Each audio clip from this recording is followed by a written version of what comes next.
Hello students, तो आज का हम लोग का जो टॉपिक है वो क्या है, स्केल रीडिंग का। जो हम लोग क्वेश्चंस करते हैं कि कोई भी बीम को बैलेंस करना होता है तो बीम बैलेंस कैसे होता है। ठीक है, बीम को बैलेंस करने के लिए या किसी भी एक स्केल जिसका वेट हो उसको बैलेंस करने के लिए क्वेश्चंस बहुत सारा आता है हम लोग का। ठीक है, तो क्वेश्चंस कैसे आएगा, लेकिन पहले सीखेंगे कि मीटर या कोई भी स्केल या कोई भी बीम बैलेंस कैसे होगा। ठीक है, आ जाओ समझो अच्छे से। पहला केस हम दिखाते हैं आप लोगों को, case number one. Case number one देखो आप लोग, case number one, case number one क्या देखना है। केस नंबर वन में कि कोई भी एक स्केल, पहले आप लो, हर एक स्केल का अपना कुछ ना कुछ वजन होता है। ठीक है, और किसी बॉडी का पूरा वेट या पूरा वजन कहां पे एक्ट करता है, सेंटर पे। ओके ठीक है, तो चलिए सेंटर पे इसका नेट वेट एक्ट किया, नेट वेट एक्ट किया। अगर इस स्केल का मास ms मान ले, मास ऑफ स्केल या मास ऑफ रॉड, कुछ भी बोल सकते हो आप। ठीक है, मास ऑफ बार भी बोल सकते हो। तो इसका वेट कितना होगा, weight equal to ms into G होगा। ये वेट निकल गया। ठीक है, अब अगर इस केस में कोई बच्चा यहां पर एक क्लैम्प या फिक्स पॉइंट लगा ले, जिसको बहुत पाइवटेड बोलता है, ठीक है, लगा ले, तो ये फिक्स पॉइंट यहाँ मतलब यहाँ पे एक्सेस हो गया, ये एक्सेस हो गया ऐसे। जब किसी ऑब्जेक्ट को बीच में पकड़ते वो घूमता है, कहीं नहीं घूमता है। क्यों? कि जहां पे एक्सेस है वहीं पे वेट है। और मैंने क्या सिखाया था कि weight is a type of force, और अगर फोर्स अगर एक्सेस से ही पास कर जाए तो नेट टॉर्क क्या आता है, जीरो। तो अभी इस केस में टॉर्क नेट क्या हो जाएगा, about this axis is equal to zero. जब कोई टॉर्क नहीं होगा तो कोई टर्निंग इफेक्ट भी नहीं होगा, टर्निंग इफेक्ट भी नहीं होगा। टर्निंग इफेक्ट पे क्या आ गया, नो टर्निंग इफेक्ट। ठीक है, टर्निंग इफेक्ट जीरो हो गया। क्लियर है? अब क्या किए, केस टू में हम गए और थोड़ा सा चेंजेस किए। क्या चेंजेस किए, वापस वही स्केल है, वही बीम है, ठीक है, लेकिन इस बार इसका जहां वेट एक्ट कर रहा था वहां पर हम लोगों ने उस पावेटेड या एक्सिस को या किसी क्लैम्प को नहीं रखा। कहां रखा, थोड़ा हटके। आप यहां भी रख सकते हो, कहीं पे मैंने रख दिया। ठीक है, कई बार क्या होता है कि बार का मतलब कि बीम का लेंथ दिया होता है L, तो अगर पूरा लेंथ L है तो आधा कितना हो जाएगा, L/2, आधा L/2। यहाँ पे L का कोई काम नहीं आया क्योंकि ये बैलेंस हो गया, टर्निंग इफेक्ट नहीं है।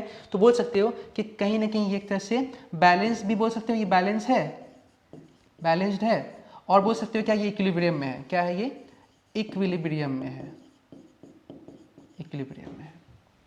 हो गया।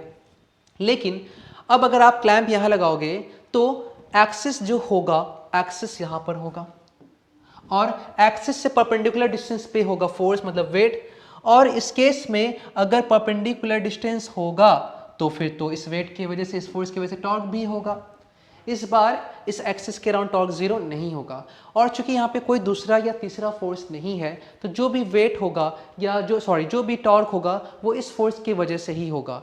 तो इस केस में आप देखो, अगर मास मैंने वही माना है तो फिर से अगर आप टॉर्क निकालोगे, torque due to this weight is equal to क्या होगा, इस वेट का फोर्स तो W, और यहाँ से परपेंडिकुलर डिस्टेंस जो भी हो आपको निकाल कर डालना होगा। दिया है तो आप खुद डाल दो, नहीं दिया है तो आपको निकाल कर डालना होगा, लेकिन जो भी डिस्टेंस यहाँ से होगा वो आपको डालना ही होगा। सपोज मैंने इस केस में x मान लिया, सपोज x मान लिया, तो W इंटू क्या हो गया, x हो गया। अच्छा, वेट कितना लिख सकते हैं, वेट लिख सकते हैं हम लोग ms इंटू जी, ms into G into x. ये टॉर्क निकल गया ड्यू टू वेट। और इस टॉर्क को बैलेंस करने वाला कोई नहीं है, इस टॉर्क को बैलेंस करने वाला कोई नहीं है। देयरफॉर यहाँ पर होगा इस बॉडी के ऊपर ये नेट टॉर्क, और इस नेट टॉर्क की वजह से, नेट टॉर्क की वजह से ये स्केल घूमेगा, टर्निंग इफेक्ट दिखेगा। तो टर्निंग इफेक्ट जीरो होगा, नहीं, टर्निंग इफेक्ट होगा। यहाँ पे टर्निंग इफेक्ट अगर होगा तो क्या ये इक्विलिब्रियम में फाउंड होगा, नहीं, ये इक्विलिब्रियम इसमें अटेम्प्ट नहीं होगा। ठीक है, आप क्या देखोगे कि यहाँ पे नो इक्विलिब्रियम है, नो इक्विलिब्रियम। ठीक है, कोई इक्विलिब्रियम नहीं है, या फिर ये बैलेंस्ड नहीं है क्योंकि इस केस में नेट टॉर्क है, नेट टर्निंग इफेक्ट है, तो इक्विलिब्रियम में नहीं होगा। तो केस वन में हम क्या देखिए कि अकेला एक कोई बीम हो या अकेला कोई स्केल हो तो वो इक्विलिब्रियम में हो भी सकता है और वो इक्विलिब्रियम में नहीं भी हो सकता है। क्लास 10 का बच्चा बहुत सारा बोलता है कि सर इसका बहुत सारा क्वेश्चन सॉल्व करने के बाद भी बोर्ड्स में क्वेश्चन नहीं बना। रीजन क्या है कि नंबर ऑफ क्वेश्चंस कर रहे हैं ये मायने नहीं रखता है, आप कितने मिनिमम क्वेश्चंस के साथ कितना मैक्सिमम सीख रहे हैं ये बहुत इंपॉर्टेंट है। तो सीखना ये है कि कम से कम क्वेश्चंस के साथ ज़्यादा से ज़्यादा आप सीख सके ताकि उसी चीज़ को बार बार दूसरी जगह अप्लाई कर सके, है ना। तो ये सीखना है। तो आप ये याद रखिएगा, मैं आपको 3 से 4 केस दिखाऊंगा, मैक्सिमम 3, लेकिन चौथा भी आप देख लेना।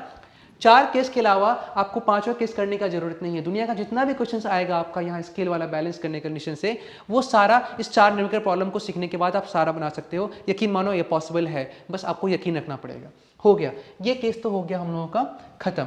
अब क्या करते हैं, चलते हैं केस 3 की तरफ। तो केस 1 में देखिए कि बैलेंस हो भी सकता है, बैलेंस नहीं भी हो सकता है। बैलेंस करने के लिए क्या करना होगा, उसको एग्जैक्टली सेंटर फिक्स करना होगा, किसको, पाइवोटेड को या फिर कोई क्लैम्प को। और अगर बैलेंस नहीं है तो वो सेंटर से हट के होगा, बिना ब्लॉक वाला केस। अब इससे भी स्केल, अब ब्लॉक होगा तो क्या होगा, तो थर्ड केस में हम लोग क्या देखने वाले हैं, ब्लॉक को भी ऐड करने वाले हैं। ठीक है, थर्ड केस में हम लोग क्या करेंगे, अब ब्लॉक को ऐड करेंगे। Case number 3।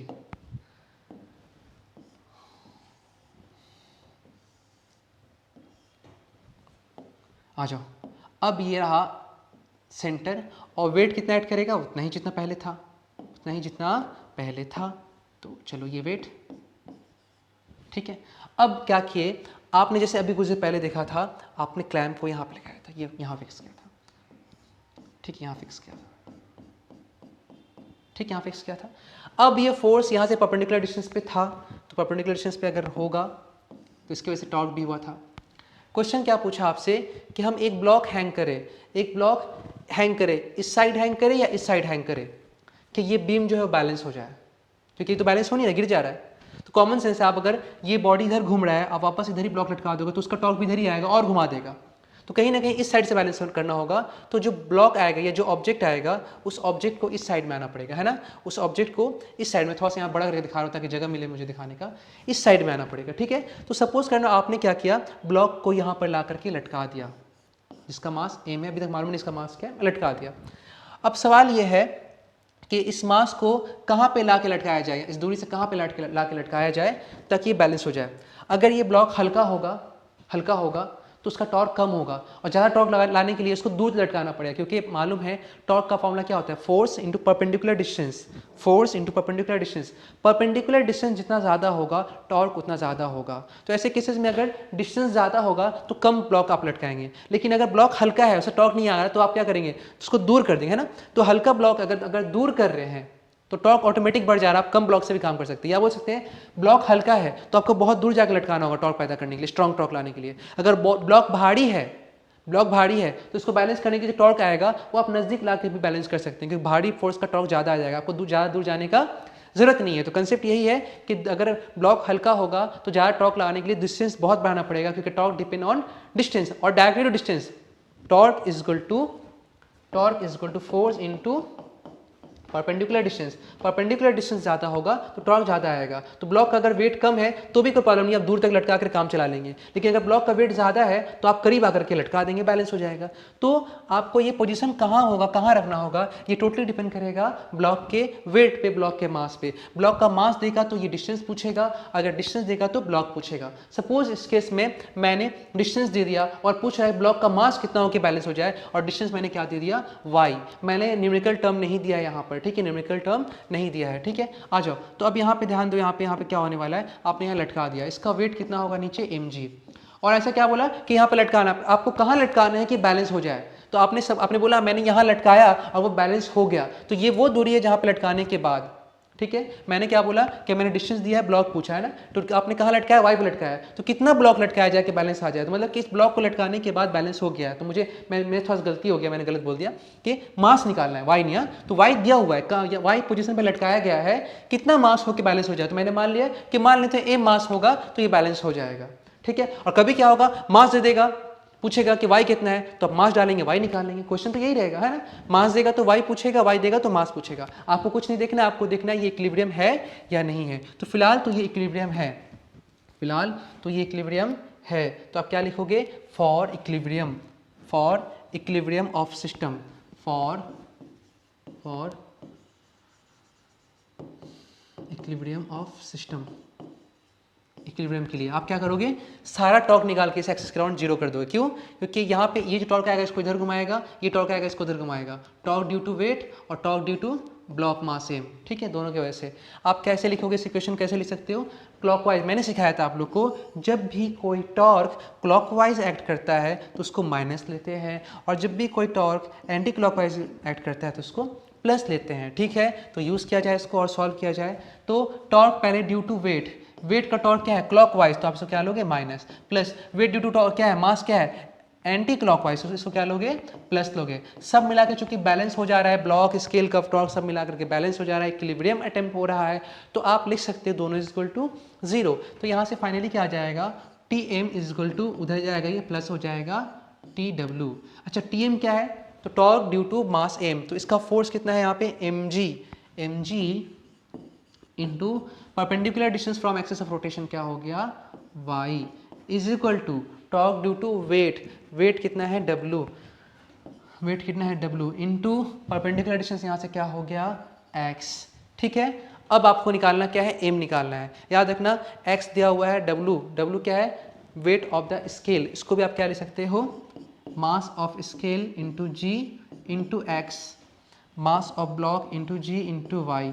कटने वाला टर्म यहाँ पे क्या दिखाई दे रहा है बच्चा, कटने वाला टर्म यहाँ पे दिखाई दे रहा है जी और कुछ भी नहीं। तो यहाँ से आप बोल सकते हो कि ब्लॉक का मास कितना आ गया, पूछा है मास, तो m इज इक्वल टू क्या आ गया, mass of scale into X by Y, ठीक है, बाई वाई। तो याद रखना y दिया रहेगा तो पुट कर दो तो m निकल जाएगा, अगर y दिया रहेगा, अगर m दिया रहेगा तो m यहाँ रख दो या y निकल जाएगा ना, m पुट करोगे y निकल जाएगा, y पुट करोगे m निकल जाएगा। तो ऐसे बनाने का प्रोसेस होता है। तो सर ये तो सिंपल एक ब्लॉक वाला क्वेश्चन है, एग्जाम में तो ICSE में 2-3 ब्लॉक वाला भी दे ही देता है, ठीक है। तो उसको कैसे करेंगे, उसको भी ऐसे ही करेंगे, एक ब्लॉक करो, 2 ब्लॉक करो, 3 ब्लॉक करो, अगर सब मिला करके बैलेंस है तो सबका टॉर्क मिला के क्या कर देना है, हम लोगों को जीरो कर देना है। तो आइए केस 4 में हम लोग ऐसा ही कुछ केस देखेंगे जहाँ पे सब मिला करके जीरो करेंगे, लेकिन ज़्यादा केसेस यहाँ पे ब्लॉक ज़्यादा होगा, ठीक है।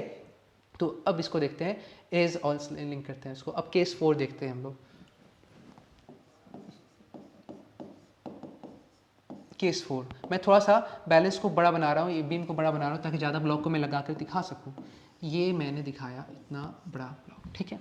अब सबको मालूम है कि इसका नेट वेट तो भाई सेंटर पे ही होगा, तो ये रहा सेंटर पे इसका नेट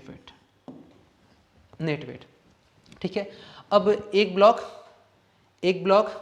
यहाँ पे है, एक ब्लॉक यहाँ पे है, और एक बड़ा सा ब्लॉक यहाँ पे है, ठीक है, बड़ा सा ब्लॉक यहाँ पर है।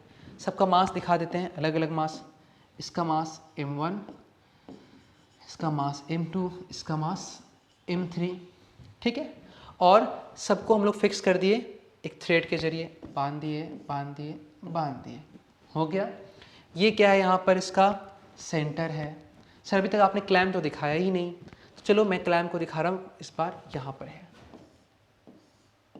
ठीक है, कहीं भी दिखा सकते हैं यहाँ पे, ठीक है। 2 उस साइड और 2 इस साइड, और बोल रहा है कि ये बैलेंस है, तो सबका दूरी देना जरूरी है। ऐसा भी हो सकता है कि कुछ का दूरी दे, सपोज इसका x दे दिया, या इसका x1 दे दिया, इसका x2 दे दिया, ठीक है, और इसका x3 कर लेते हैं, x3 दे दिया, और इसको x1 कर लेते हैं।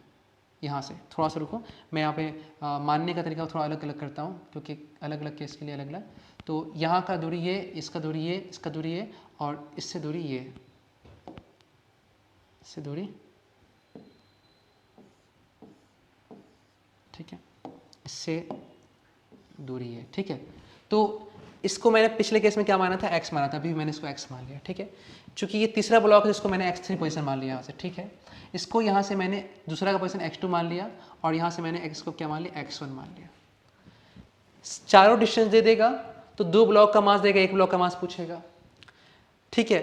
चारों डिस्टेंस दे देगा, इस 2 ब्लॉक का मास दे देगा जिसका पूछेगा, या तीनों मास दे देगा, स्केल का वेट दे देगा, 2 डिस्टेंस दे देगा, 1 डिस्टेंस पूछेगा, 3 डिस्टेंस दे देगा, 1 डिस्टेंस पूछेगा, कोई एक पूछेगा। लेकिन सबके लिए कुछ भी पूछेगा, आपको एक इक्वेशन तो बनाना ही पड़ेगा, आंख बंद करके एक बनाना ही पड़ेगा, सब मिला करके 0।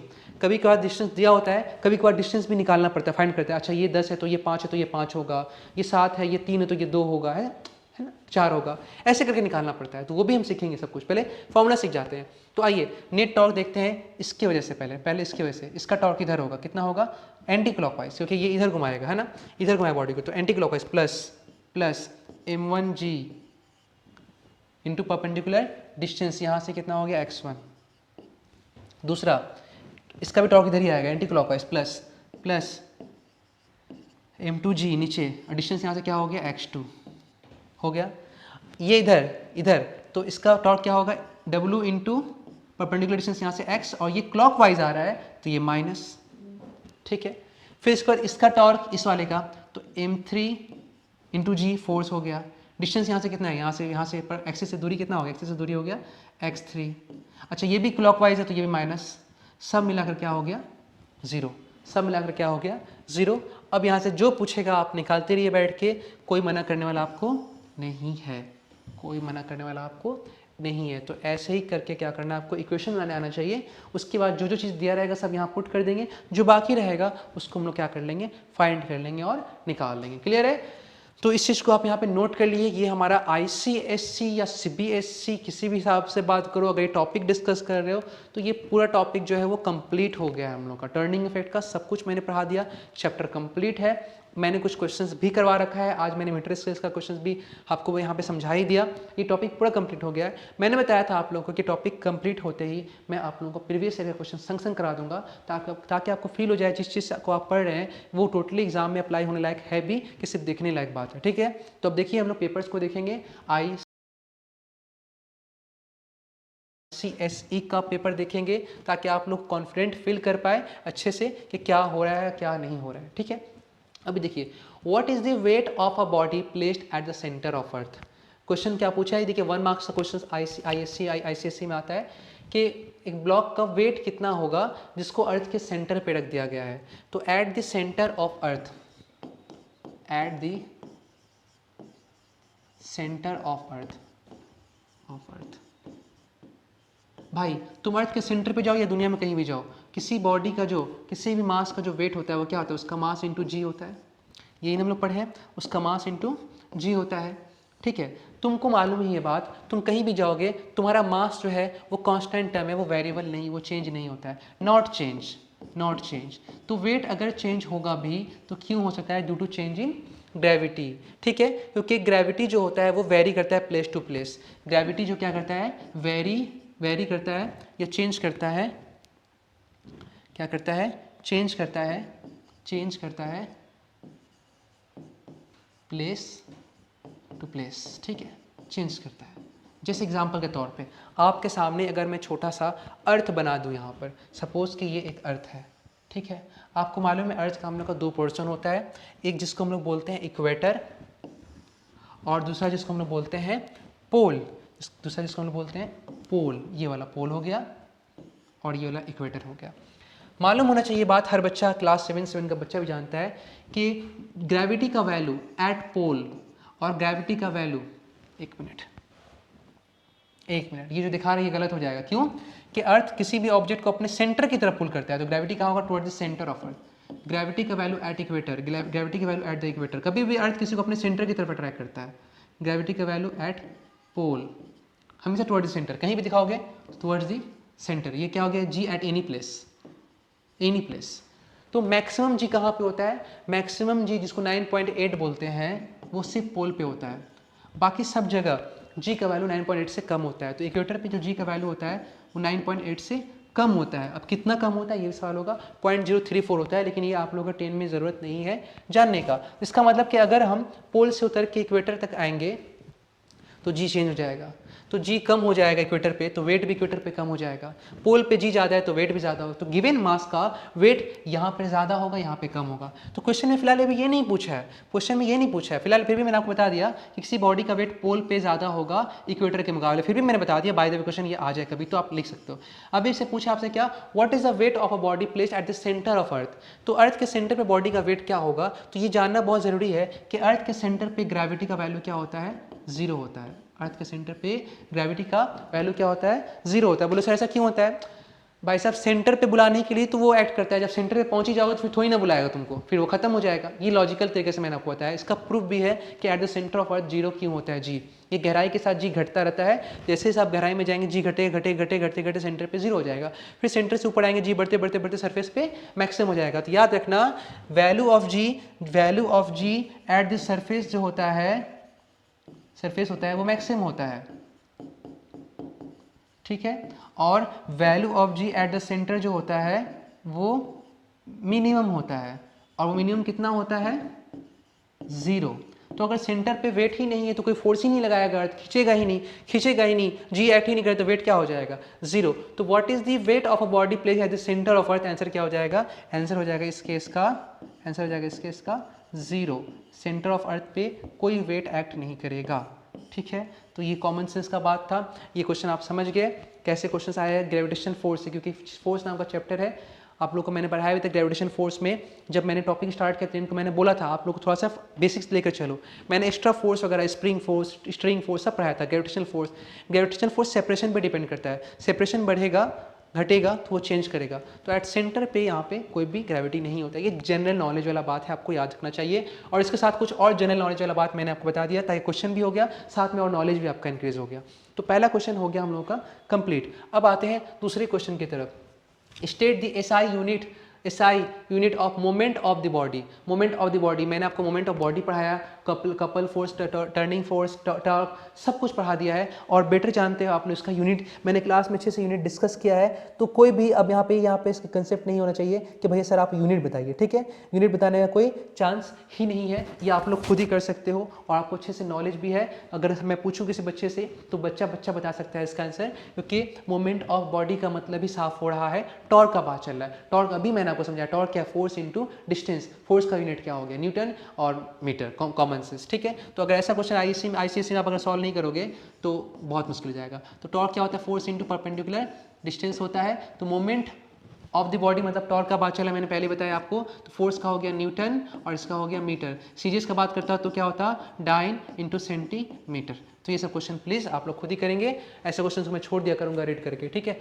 Why is the motion of a body moving with constant speed around a circular path said to be accelerated. ये क्वेश्चन थोड़ा सा अच्छा है।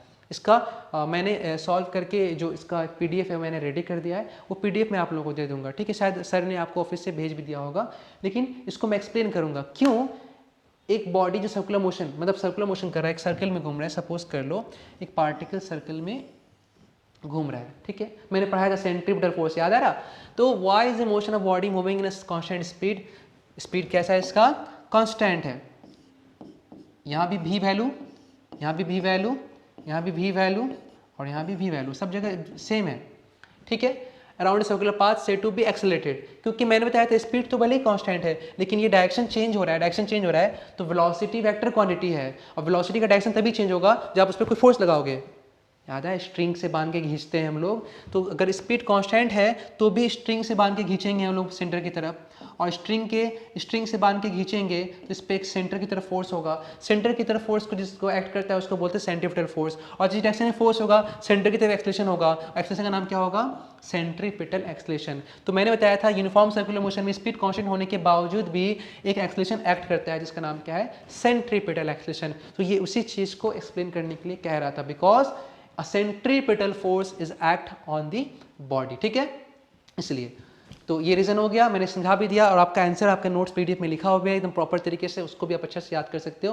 लेकिन बेस्ट होगा अपना आंसर खुद ही बना करके लिखो, फिर भी आपको स्टेटमेंट देख सकते हो। मैंने पूरा सॉल्यूशन आपको वहाँ पे आपको ग्रुप में भेज दिया है, ठीक है। और अगर जिसके पास नहीं है वो सर से, गुलाम सर से कॉल करके आप लोग ले लेना, ठीक है। अब यहाँ देखो, how does uniform circular motion differ from uniform linear motion. ये तो मैंने अच्छे से पढ़ाया था। यूनिफॉर्म सर्कुलर मोशन और अलग उनके बीच डिफरेंस किसके साथ दिखा रहा है, यूनिफॉर्म लिनियर मोशन। ये तो टॉपिक ही मैंने अलग से पढ़ाया था, याद है आप लोगों को। तो यूनिफॉर्म मैंने बोला था अभी कैसा आ सकता है ना, तो यूनिफॉर्म सर्कुलर मोशन एक कॉलम बनाया था मैंने और सब कुछ डिफरेंस दिखाया था। यूनिफॉर्म सर्कुलर मोशन और यूनिफॉर्म लीनियर मोशन, ठीक है। मैंने इसे बहुत कुछ समझाया था। यूनिफॉर्म सर्कुलर मोशन में क्या होता है, स्पीड कांस्टेंट होता है, और यूनिफॉर्म लीनियर मोशन में भी स्पीड क्या होता है, कांस्टेंट होता है। लेकिन ये तो डिफर नहीं, ये डिफरेंस नहीं, तो सिमिलरिटीज है ना, ठीक है। दूसरा क्या होता है, यूनिफॉर्म सर्कुलर मोशन, ये पहला बात कि सर्कुलर पाथ में होता है, ये लीनियर पाथ में होता है, ठीक है, ये तो आपको बेसिक जानते हो। इसमें क्या एक्ट करता है, act centripetal force and centrifugal force, इसमें एक्ट होता है। लेकिन यूनिफॉर्म लीनियर मोशन में क्या होता है, कुछ भी नहीं होता, मैंने शॉर्टकट में नो लिख रहा हूं, ठीक है। No centripetal force, no centrifugal force, दोनों ही नहीं होता है। उसके बाद क्या होता है कि यूनिफॉर्म सर्कुलर मोशन में आप देखते हो कि ये तो दिखाई दे, मैंने समझा ही दिया, दोनों क्लियर है। और कुछ बेसिक डिफरेंस के 1 मार्क्स का है, इतना ही आएगा, बेसिक ये डिफरेंस है। और ऐसे इसको फ्रेम के बेसिस पे बोलते हैं कि नॉन इनिशियल फ्रेम होता है, ये इनिशियल फ्रेम होता है। तो इतना डिटेल आप लोगों को 10 में ज़रूरत नहीं है इनिशियल फ्रेम और नॉन इनिशियल फ्रेम का, क्योंकि ये आप लोग पढ़े भी नहीं है ICSE में, वो 11 में आप लोग पढ़ोगे ये सब चीज़, ठीक है। बेसिक एक डिफरेंस काफ़ी है, मैंने आपको बता के एक कॉलम बना के सिमिलरिटीज़ भी दिखाया था और डिफरेंस भी दिखाया था, आप वहाँ से भी वो याद कर सकते हो जो मैंने क्लास में पढ़ाया था, ठीक है। हो गया। अगला क्वेश्चन क्या है, देख लो सारा क्वेश्चन कितना आसान, जो पढ़े हैं सब वहीं से आ रहा है, तो फिर कैसे नहीं स्कोर होगा 100 बिल्कुल होना चाहिए। Is it possible to have an accelerated motion without a constant speed? Is it possible to have an accelerated motion with a constant speed? क्या ये पॉसिबल है कि कोई ऑब्जेक्ट जो हो या कोई बॉडी जो हो एक्सेलरेटेड मोशन कहलाए, एक्सेलरेटेड मोशन कहलाए, लेकिन उसका स्पीड क्या हो, with a constant speed, constant speed से घूमने के बाद भी वो एक्सेलरेटेड मोशन कहलाए? आंसर होगा yes. Is it possible? Yes. कब? when a particle moves in a circular path with constant speed, it is called uniform circular motion. मतलब क्या क्या हो गया कि सर्कुलर मोशन यूनिफॉर्म है, देयरफॉर स्पीड क्या हो गया, कांस्टेंट हो गया, but centripetal force is act on the object continuously, therefore ये एक्सेलरेटेड मोशन भी हो गया। क्लियर है? एक्सप्लेन करने बोला है, मैंने एक्सप्लेन कर दिया। अच्छा सा अच्छा स्टेटमेंट जो ग्रामेटिकल तौर पे बिल्कुल राइट होगा वो आप लिख सकते हो। पीडीएफ में अच्छा डेफिनेशन के हिसाब से इसको अच्छे इंग्लिश ग्रामर के साथ इसको एक्सप्लेन करके लिखा गया, आप वो सॉल्यूशन भी देख सकते हो। जो बात मैंने समझाया था वो मैंने फिलहाल बोल दिया, तो इस चीज़ को आपको याद करने की जरूरत नहीं है। जो जितना इंग्लिश मैंने बोला, आपका इंग्लिश उस मेरे से भी अच्छा है, अच्छे से अरेंजमेंट करके उसको लिख दो। नहीं लिख सकते हो, याद कर लो, समझा तो हुआ, एक्सप्लेन कर सकते हो, है ना। तो कुछ नया नहीं है, जो मैंने पढ़ाया उसी केस में। तो आंसर कब होगा, क्या पॉसिबल है? तो सिंपल आंसर हो जाएगा यस। कब पॉसिबल है? यूनिफॉर्म सर्कुलर मोशन के केस में। एक्सप्लेनेशन मैंने दे दिया, यूनिफॉर्म सर्कुलर मोशन वाले केस में। क्लियर है? ये क्वेश्चन भी कंप्लीट। अब आते हैं 1 मार्क्स का सारा क्वेश्चन कंप्लीट, और आप देख रहे हो 1 मार्क्स का सारा क्वेश्चन हम लोग क्या कर दिए, अटेम्प्ट कर दिए अच्छे से, ठीक है। ये 5 ईयर का क्वेश्चन पेपर है शायद, यहाँ से ना ये 19 से 20, हाँ 4 साल का पेपर है, ठीक है। तो ये 4 साल का पेपर है, 19 से 20 है, 2019 से 2020 नहीं, 4 साल का पेपर नहीं, 2000 से 2019 तक का पेपर है। तो मतलब मान के 9 साल का पेपर है, 9 साल में ये ऑब्जेक्टिव क्वेश्चन यहाँ से आया था, वो आपने देख लिया। अब आगे देखते हैं 2 मार्क्स का क्वेश्चन, ठीक है। 2 मार्क्स क्वेश्चन का है, a brass ball is hanging from a stiff cotton thread, draw a neat level diagram showing the forces them acted, गलत लिखा हुआ है, शोइंग द फोर्सेस एक्टेड होगा ऑन देम, ठीक है। क्वेश्चंस को मैं एक बार पीडीएफ में चेक कर लेता हूँ। क्वेश्चन नंबर 2 क्या है, two a brass ball is hanging from a stiff cotton thread, draw a neat level diagram showing the force acting on the brass ball and cotton thread, acting on the brass ball, draw neat level diagram showing the force acting on the brass ball and cotton thread, acting on force, showing the force says acting on the brass ball and cotton thread, ठीक है। इसको correction कर लो, मैं बोल रहा हूँ, correction कर लो। A brass ball is hanging from a stiff cotton thread, full stop, draw a neat level diagram showing the forces acting on the brass ball and cotton thread, ठीक है। इसका डायग्राम ड्रॉ करना है, उसको समझाना है अच्छे से और सारा फोर्स दिखाना है।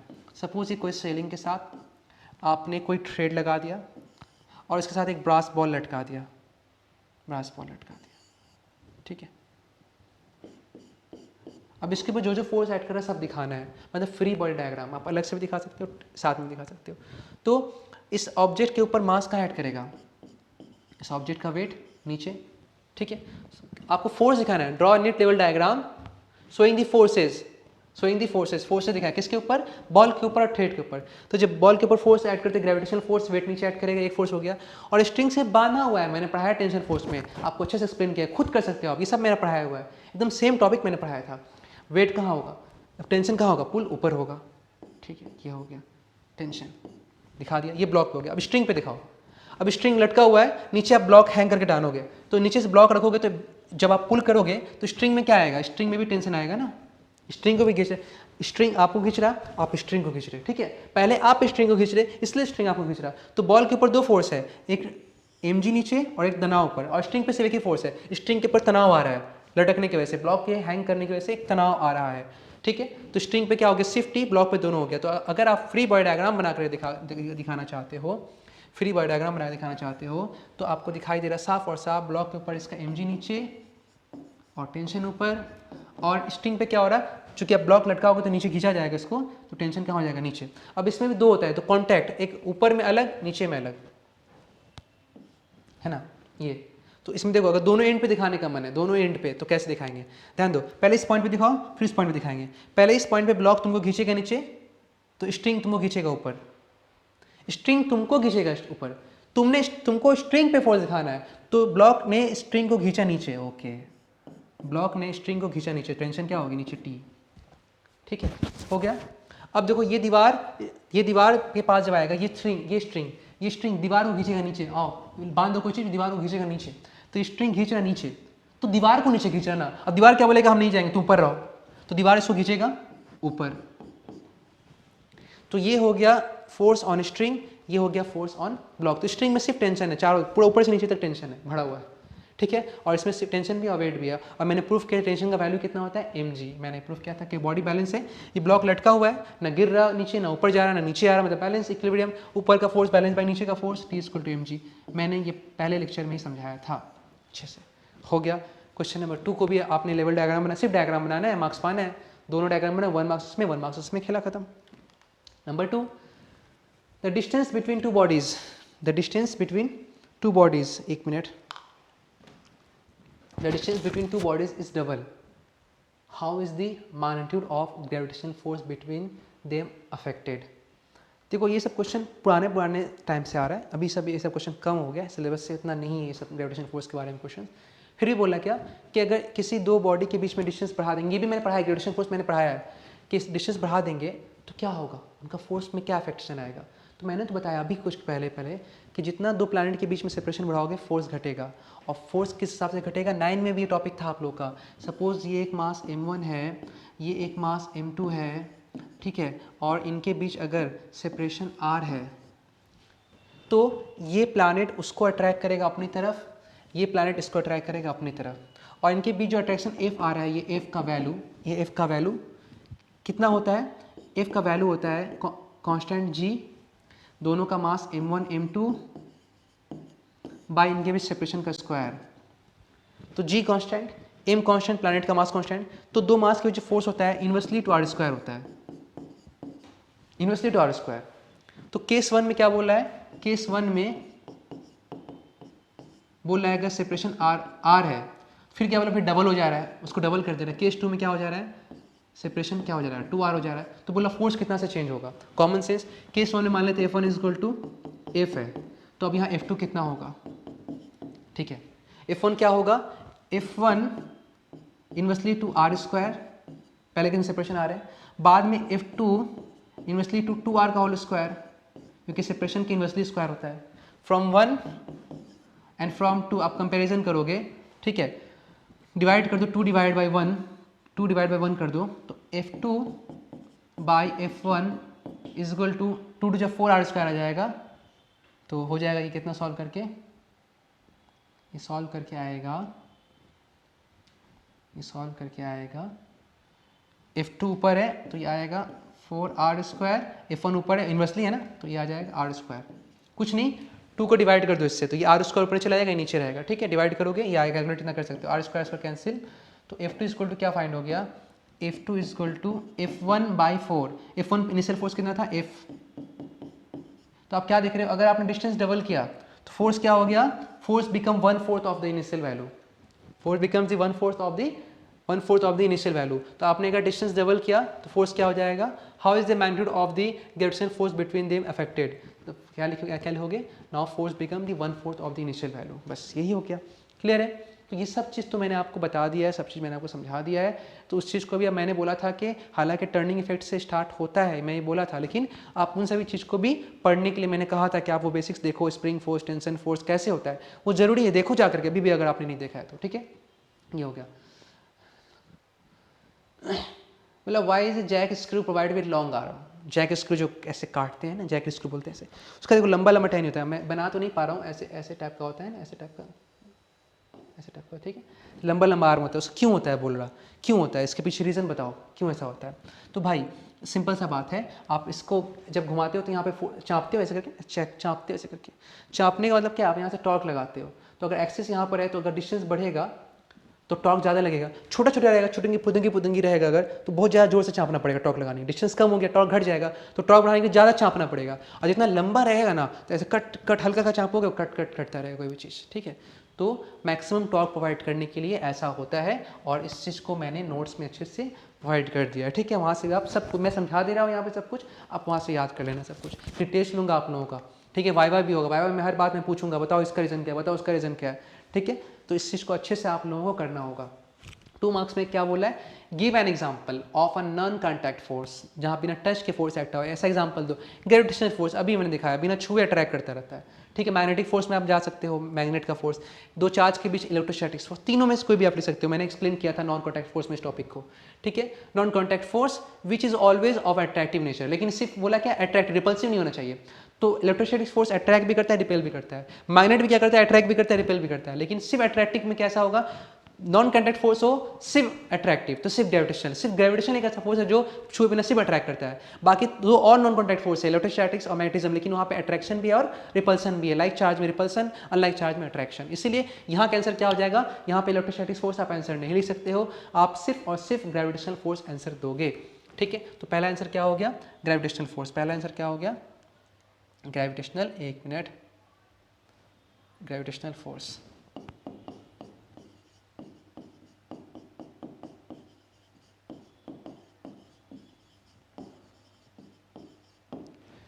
How does the magnitude of this non-contact force on the body depend on the distance of separation between them? फिर वही बात कि ये फोर्स डिस्टेंस ऑफ सेपरेशन पे कैसे डिपेंड करता है, तो inversely to separation, inversely to का स्क्वायर, क्या मतलब क्या हो गया, inversely to R square, because separation के साथ इन्वर्स होता है और स्क्वायर से इन्वर्स होता है, इन्वर्सली टू आर स्क्वायर, ठीक है। इसको कई बार लोग बोलते हैं इन्वर्स स्क्वायर लॉ, क्या बोलते हैं, इन्वर्स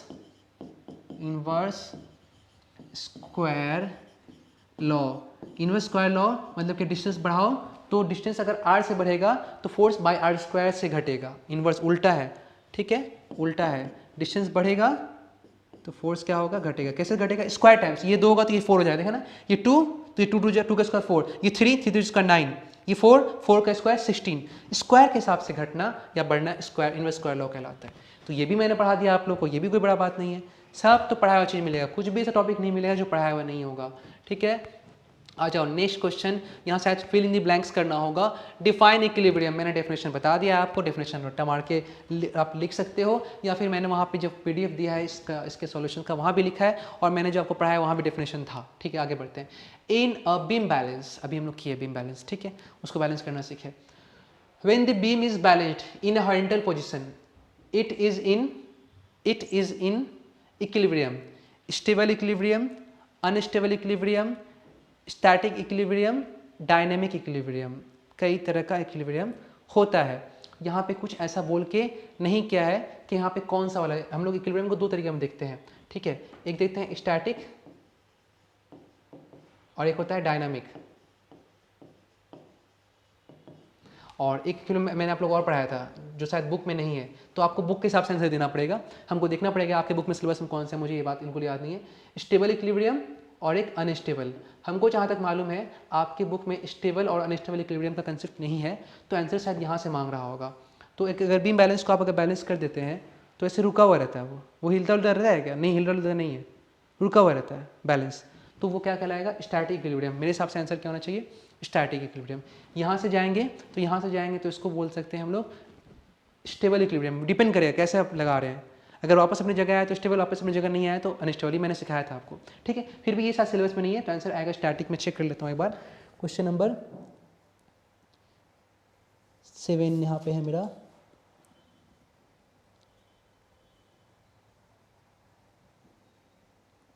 स्टैटिक है, मैंने बोला ना स्टैटिक होगा, वही है स्टैटिक ही लिखा, क्योंकि सिलेबस में स्टैटिक है। ये पोर्शन सिलेबस में आप लोग का है ही नहीं, स्टेबल और अनस्टेबल इक्विलिब्रियम सिलेबस में है ही नहीं। तो इस हिसाब से आपके सिलेबस के हिसाब से आंसर क्या जाएगा, स्टैटिक इक्विलिब्रियम, क्योंकि रुका हुआ रहता है, मूव नहीं करता है, ठीक है। तो ये क्वेश्चन भी आपने कर लिया। देखो ये क्वेश्चन मेरे हिसाब से आता है तो दो कन्फ्यूजन होता है यहाँ में, लेकिन फिर भी मैंने कैसे दिमाग लगाया कि हम लोग के सिलेबस में क्या है, वहाँ से इसके हिसाब से आंसर आएगा। आंसर यहाँ से भी दे सकते हैं, आंसर यहाँ से भी, तो मैंने कैसे दिमाग लगाया, मेरे सिलेबस में ये है तो इसलिए मुझे यहाँ से सोचना होगा, है ना। इसीलिए कई बार अपने सिलेबस का जानकारी होना भी बहुत ज़रूरी होता है, क्योंकि सिलेबस का जानकारी ना हो तो बच्चा उस केस में भी फंस सकता है, जैसे कि ये क्वेश्चन, ठीक है। चलो आ जाओ नेक्स्ट क्वेश्चन देखते हैं। हाँ, अब ये क्वेश्चन काफ़ी अच्छा है। क्वेश्चन लिखा हुआ है क्या कि when a body is placed on the table top, it exerts a force equal to weight downward on the table top but does not move or fall. क्या रीजन हो सकता है इसका? पहला, name the force exerted by the table top, what is the direction of force. एकदम आसान force है, free body diagram बनाने बोला है। सिंपल क्या करना है, फ्री बॉडी डायग्राम बनाना है आप लोग को। एक टेबल के टॉप के ऊपर force due to weight of the body, ये बड़ा अजीब किस्म का ऐसे डायग्राम बनाया है, ऐसा बचकाना हरकत नहीं करना चाहिए था इन लोगों को। देखो ये टेबल है और इसके ऊपर टॉप पर एक ऑब्जेक्ट को रख दिया है, लेकिन वो ऑब्जेक्ट फॉल नहीं कर रहा है। मैंने body is placed on a table, it exerts a force equal to its weight downward on the table. तो ब्लॉक को जब रखे तो ये ब्लॉक उस टेबल के ऊपर एक फोर्स लगा रहा है। आपको मालूम है फोर्स कौन सा फोर्स होगा, वेट होगा, ठीक है। बट डज नॉट मूव और फॉल, लेकिन इसमें कोई मूव और फॉल नहीं हो रहा है। तो क्या बोला है, name the force exerted by the table top. Table top ने name the force exerted by the table, table ने कौन सा फोर्स अप्लाई किया। तो एक काम करो ना, एफबीडी ड्रॉ करो ना। एफबीडी ड्रॉ करना मैंने सिखाया, तो याद होगा इस चैप्टर के स्टार्टिंग में मैंने आपको क्या सिखाया कि भाई साहब तुमको अगर अच्छे से चैप्टर पढ़ना है तो फ्री बॉडी डायग्राम बनाना सीखो। अब किस पे कौन कितना फोर्स ऐड कर रहा है, तो ब्लॉक जब रखोगे तो ब्लॉक टेबल पे फोर्स ऐड करेगा अपना weight mg as a action. जैसे ही एक्शन आएगा mg तो टेबल उस पर लगाएगा एक रिएक्शन, नॉर्मल कॉन्टैक्ट फोर्स, मैंने पढ़ाया था ना, नॉर्मल कॉन्टैक्ट फोर्स। तो force act by the table on the block is normal force, this force is acted bye the table on the block. तो ये हो गया नॉर्मल फोर्स। आंसर पहला क्या हो, name the force exerted by the table top, तो यह हो गया normal force. Name the force बोला है, नॉर्मल फोर्स किस पे, on the block. Normal force किस पे, on the block. What is the direction of the force, direction क्या होगा, तो अपवर्ड। क्लियर है, एक्शन क्या होगा, अपवर्ड। देखिए मैंने पीडीएफ में जो आंसर लिखा है since the body is at rest on the table top so weight of the body is balanced by the normal reaction. तो नॉर्मली मालूम है आपको, normal reactions acted in vertical upward direction to the top of the table. Normal reaction act एक्ट कर रहा है, ऊपर की तरफ एक्ट कर रहा है। तो सिंस पहला आंसर क्या लिखा है, since the body is at rest, body मतलब कि जो ब्लॉक है वो रेस्ट में है। रेस्ट में मतलब कि उसके वेट को बैलेंस कौन किया, ये नॉर्मल बैलेंस किया है ना, क्योंकि इस ब्लॉक के ऊपर तो वेट भी नीचे ऐड कर रहा होगा, लेकिन ये वेट थोड़ी ना से लिखोगे। पूछा है कि टेबल कितना ऐड किया, तो जरूर ये वेट बैलेंस हो गया, ब्लॉक गिर नहीं रहा है, मतलब कि टेबल ने उसके ऊपर नॉर्मल फोर्स एक्ट किया। टेबल ने क्या किया उस पर, इसलिए मैंने लिखा वहाँ पे, जिससे डेफिनेशन लिखा हुआ है, आंसर क्या लिखा हुआ है, since the body is at rest on the table top so the wait of the body is balanced by the normal reaction. चूंकि ब्लॉक रुका हुआ है मतलब कि स्टेबल ने उसके ऊपर क्या लगाया होगा, नॉर्मल एक्शंस लगाया होगा। तो आप सिंपल लिख सकते हैं कि normal force is acted bye the table on the block, ये भी लिख सकते हैं, कोई इतना कहानी बनाने की जरूरत नहीं है। हो गया दो आंसर। डायरेक्शन फोर्स क्या हो जाएगा, अपवर्ड, अपवर्ड, ठीक है, ठीक है, ज़्यादा कहानी बनाने का जरूरत नहीं है। इसलिए मैं बोलता हूँ हर बार ज़रूरी नहीं कि मैंने जो आपको आंसर सीट में जो पीडीएफ सॉल्व करके दिया है आप एग्जैक्टली वैसा ही लिखो। आप अपना आंसर बिल्कुल बना के लिख सकते हो, लेकिन राइट होना चाहिए, ठीक है, वो रॉन्ग नहीं होना चाहिए, ठीक है। आ जाओ, बात घुमा फिरा के मतलब वही है। अब देखो on what factor does the centre of gravity of a body depend, on what factor does the centre of gravity of a body depend.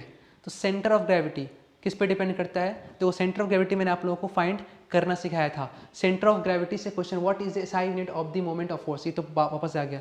Centre of gravity और सेंटर ऑफ मास मैंने आपको अच्छे से पढ़ाया है, ठीक है। तो सेंटर ऑफ ग्रेविटी जो मेनली होता है अलग अलग बॉडी का क्या क्या होता है, अलग अलग बॉडी का अलग अलग होता है। आप लोग को अच्छे से याद होगा, मैंने जब सेंटर ऑफ ग्रेविटी पढ़ाया था आप लोग को, तो एक सर्कल का सेंटर ऑफ ग्रेविटी बताया था मैंने, सेंटर पे होता है, ठीक है।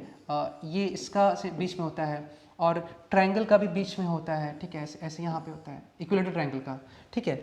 और बहुत तरह का बॉडी होता है, मैंने बहुत सिलेंडर का भी मैंने दिखाया था आप लोगों को, सिलेंडर का भी बीच में ही होता है, ठीक है। और रिंग का भी बीच में होता है। अब अगर ट्रायंगल मान लो कि इक्विलेटरल नहीं है, थोड़ा आगे पीछे है, तब सेंटर ऑफ ग्रेविटी कहाँ होगा?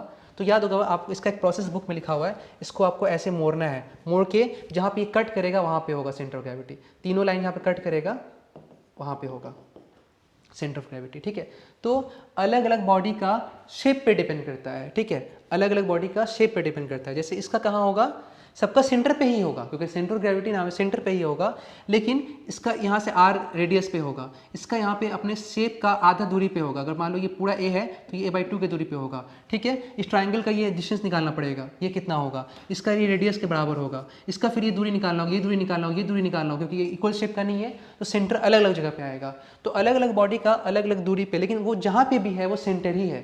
तो देखने में सब आप बोलोगे क्या, सब तो सेंटर पे ही है, सब तो सेंटर पे ही है, लेकिन अलग अलग दूरी पे है, अलग अलग, वो डिपेंड करेगा बॉडी का शेप कैसा है। तो स्क्वायर सर्कल का कहाँ होता है? डायमीटर उसके सर्कल के सेंटर पे। स्क्वायर कहाँ होता है? स्क्वायर के सेंटर पे।